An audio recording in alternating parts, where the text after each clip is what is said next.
पंजाब में लगातार बारिश की वजह से फ्लडिंग हो चुकी है। हमारे साथ बात करने के लिए हैं बरिंदर कुमार गोयल, कैबिनेट मंत्री हैं पंजाब में। सर, इस तरह की बारिश कब आपने देखी थी और आप अंदर खुद ट्रैक्टर में गए हैं, गांव कई हद तक कट ऑफ हो चुके हैं, किस तरह से तैयारी है पंजाब सरकार की और किस तरह से रिलीफ प्रोवाइड कर रहे हैं आप? देखो, जहाँ तक बरसात का ताल्लुक है, जो यहाँ के लोग कहते हैं और हमने भी देखा है, क्योंकि पंजाब के इतिहास में जब भी कभी बरसात ज़्यादा होने की बात आती है, जब फ्लड की बात आती है, तो 1988 और 2023 की बात आती है कि उस समय में ये पानी आया था। लेकिन अब मैं करीब 7 डिस्ट्रिक्ट में होके आया हूँ जहाँ जहाँ पे फ्लड आए हुए हैं, तो वहाँ के सब लोग ये कह रहे हैं कि इतना पानी ना 1988 में आया था ना 2023 में आया था। सो बहुत ज़्यादा पानी आया है। लेकिन गनीमत थोड़ी ये रही है कि पानी रुक रुक के आया है, बरसात रुक रुक के हुई है, इसलिए हमारा जो नुकसान है वो कम हुआ है। तो 7 डिस्ट्रिक्ट में जो डैम की आज की स्थिति है, 7 डिस्ट्रिक्ट में पानी आया हुआ डैमों में से, तो डैम भी आज की तारीख में फुल हो चुके हैं। भाखड़ा डैम वो अबाउट टू फुल है और रंजीत सागर डैम जो है वो भी 527 मीटर पे पहुंच गया है, 528 मीटर की कैपेसिटी है। और ऐसे ही पौंग डैम की स्थिति है। तो पौंग डैम में कोई कैपेसिटी नहीं है, इनफ्लो अभी भी ज़्यादा है। ऐसे समय में तुरंत तो कुछ नहीं किया जा सकता। जब बरसात जम्मू कश्मीर में हुई है, हिमाचल में हुई है, सबका नुकसान यहाँ हुआ है। इस समय सरकार के सामने क्या स्थिति है कि लोगों का कम से कम नुकसान हो और लोगों को क्या राहत दी जाए। तो इसके लिए हमने हर तरह के प्रबंध किए हैं।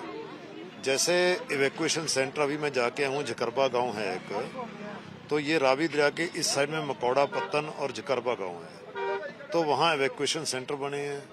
और जो रावी दरिया के उस साइड में गांव है, बरिहाल है, तूर है, कजले है, कुक्कर है, ये 7 गांव जो हैं रावी दरिया के उस साइड में हैं और वो टोटल डिस्कनेक्ट हो गए हैं। अगर आपको दिखाने की कोशिश करें, आपको पीछे से लगातार आपको गाड़ियां नजर आ जाएंगी। ये देखिए, गाड़ी ठीक की जा रही है और क्योंकि गांव में गाड़ी ले जाते हैं, वहां पे पानी भरा हुआ है, उस जल भराव से गाड़ी खराब होने की स्थिति भी बन जाती है। ये देखिए, लोग चल के आ रहे हैं, कई लोग अपने घरों को छोड़कर आ रहे हैं, खास तौर पे उस समय। तो सर, ये आप बोल रहे थे कि शिखर बनाए गए हैं, वहां पे सेंटर्स बनाए गए हैं ताकि लोगों को टेम्पररी रिलीफ दिया जा सका। कितना लंबा आपको लगता है, क्योंकि अगले 24 घंटे भी ऐसा कहा जा रहा है कि एक अग्नि परीक्षा है और प्रेडिक्शन ये है कि 8:30 बजे तक रेड अलर्ट है, कई डिस्ट्रिक्ट्स में है। पठानकोट से जिस तरह से जानकारी आ रही है कि डैम्स खुले हुए हैं, तो किस तरह से खतरे की स्थिति बनी हुई है? मैं अभी पठानकोट से ही आया हूँ।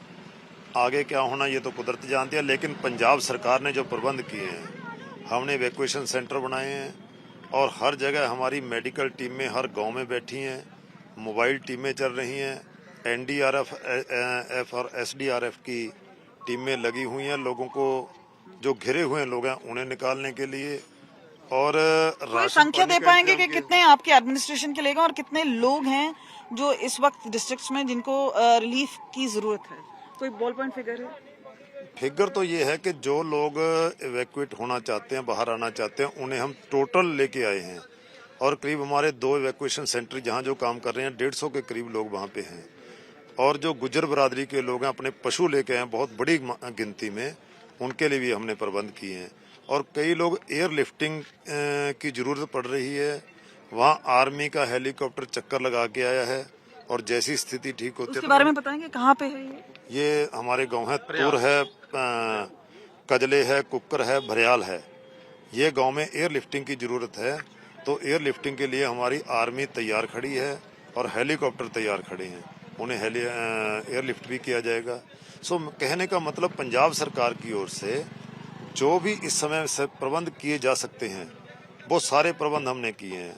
हमारे टोटल डिस्ट्रिक्ट एडमिनिस्ट्रेशन, हमारे DC, SSP, हमारे पूरे स्टाफ के साथ प्रयास चल रही है। और आपको बता दें कि सेंट्रल फोर्सेस भी इस वक्त लगी हुई हैं और प्रशासन की तरफ से सारा काम किया जा रहा है। और अब बात की जा रही है कि कई ऐसे गांव हैं जहां पे एयर लिफ्टिंग की जरूरत पड़ रही है और खासतौर पे वहां पे भी लगातार काम चल रहे हैं। और खुद जिस तरह से आम आदमी पार्टी के मंत्री हैं, बाकी लोग हैं, वो भी गाँव में जा रहे हैं। लेकिन देखना ये होगा कि अगले 24 घंटे किस तरह रहते हैं। क्या और पानी आएगा तो सिचुएशन इससे बद से बदतर भी हो सकती है। और यहाँ पे सूझबूझ और जिस तरह से कोऑपरेशन की बात की जा रही है वो एक साथ साझा दोनों सेंट्रल और स्टेट फोर्सेस को मिलकर काम करना है।